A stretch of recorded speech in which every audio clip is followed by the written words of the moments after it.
Hello and welcome back.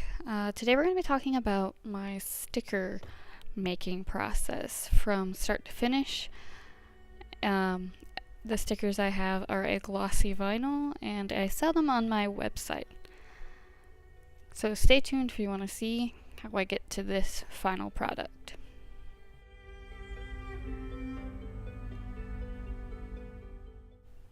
The first thing I do is start with a pencil drawing that I then fill in with fine liners. In this case, I'm using the Micron pens, a Sharpie, and a Micron brush pen at one point, and the Sakura white gel pen. I personally am way more comfortable with traditional media than I am with doing tablet drawings. That's definitely something I want to get better at, but for now, doing drawings by hand is definitely a little more comfortable for me. So I start with a hand-drawn drawing, and then I convert it to a graphic.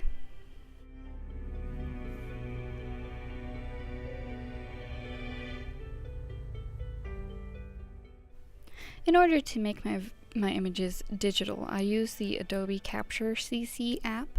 You're able to take a photo of graphic black and white images and turn them into vectors, which are compatible with Photoshop and Illustrator.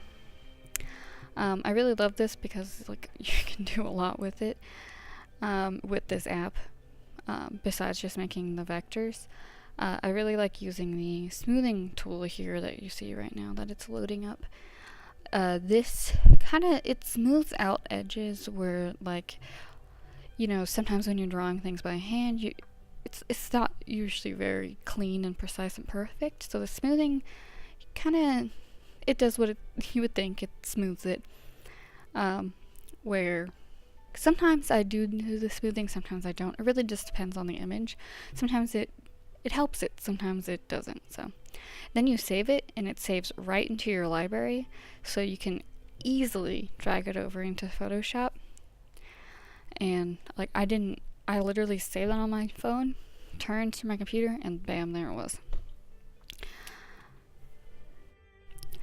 So now I'm just getting into painting it, really, digital painting. Now this is something that everyone has a different way that they do this. Some people prefer Illustrator, some just like Photoshop. I personally use Photoshop just because I just don't want to pay for Illustrator, and I'm primarily a photographer, so there's not much need for me to do Illustrator things other than just doing little graphics like this. And so as you can see, I'm using the paint bucket tool a lot. I was going to color it in with the brush tool, which is what I've done in the past, but I felt like with having such geometric shapes that aren't where everything's just kind of contained in their circle or whatever, it made more sense to use the paint bucket tool than to paint things in with the brush tool. This particular graphic used a lot of experimentation in my Photoshop skills, by adding in gradients and patterns on each of the different shapes, which you'll see a little bit later. I kind of speed through this bit pretty fast because I felt like, so many people have their own techniques when it comes to doing Photoshop coloring and whatnot. And I felt like this wasn't a video about, this wasn't like a Photoshop tutorial. It was more about just designing and producing stickers. So with that being said, I am kind of zooming through this, but if you're interested in learning more about Photoshop, feel free to comment below, and I can give a little bit more in-depth tutorial on Photoshop painting, even though it's not my strongest suit, but I feel like I definitely have some advice to be giving.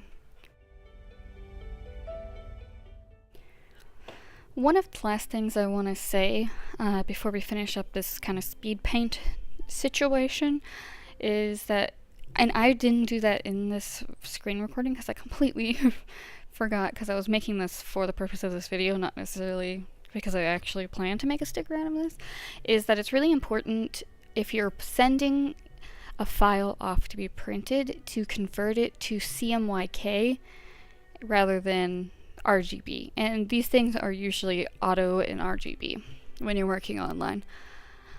So the CMYK is important because when you send something off to get printed or you print it yourself at home, it always dries down. It gets darker than what you would expect.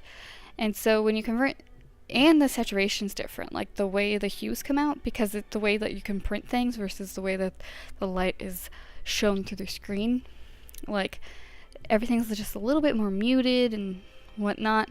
So if you're making a PNG, you can't convert it to CMYK. It has to be RGB.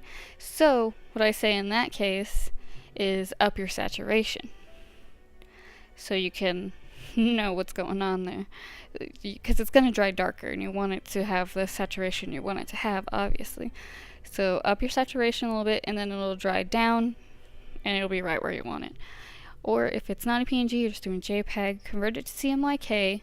That'll automatically dilute the colors to what is expected to be printed, and then from there adjust your saturation and hues.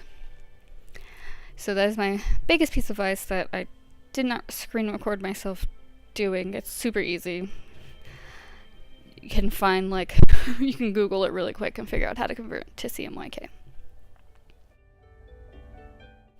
So now that I've got the image kind of looking how I want, pretend I upped the saturation a little bit, I go save it as a JPEG, and then I go over to the internet and I go to stickerapp.com. Now I love Sticker App. They have great prices for buying bulk stickers. You just upload the document, and then right there online you can adjust the size, you can do a die cut, you can do circles, squares, change up craft paper, mirror paper, brushed paper, transparent paper. They have every kind of paper you can print a sticker on. And then you order it, and it's pretty cheap. So thank you so much for watching. After I order stickers from Sticker App, they come in these little baggies, and they're all always so nice. I really love Sticker App, and I love making stickers, and I really appreciate you guys watching. If you're interested in any of my stickers, definitely make sure to check out my description. Go to izzysneed.com/shop, and definitely cop yourself some stickers, man. I worked really hard on them, and I worked really hard on this video, so I hope you guys like it. Thank you so much for watching.